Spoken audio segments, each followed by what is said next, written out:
Well, I worked on it.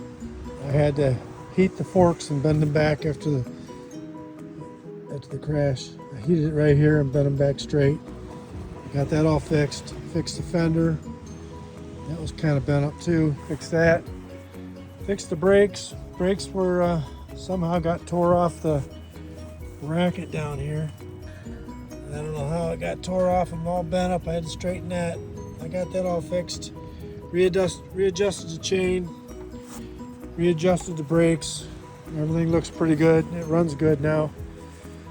Put the mirrors back on it. They're good and solid. Put this headlight on it. I got this at Portland. It's got a yellow lens. I kind of like that. I'll put a light bulb behind that. So I can wire that. I can wire the taillight. I'm just gonna put a battery in there somewhere. I got a little tiny box I might be able to fit a battery in. Somewhere under the seat possibly.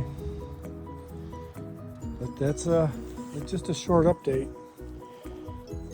I sure like it. Oh, I went and I bought new bearings for the front wheel. They were okay, but they're a little scratchy. So I did that. I had to go see Terry. I had to buy a new front axle. The guy before me obviously didn't know what fine threaded nuts were, and he was putting a coarse thread on a fine thread, and he really tore that up bad. So I got a new axle in there, and she rolls free now. Well, just a short update. There you go. Ponycycle. You got one for sale? You got one in your backyard?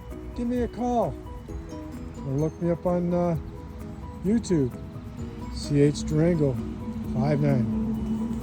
All right, don't forget to push that button.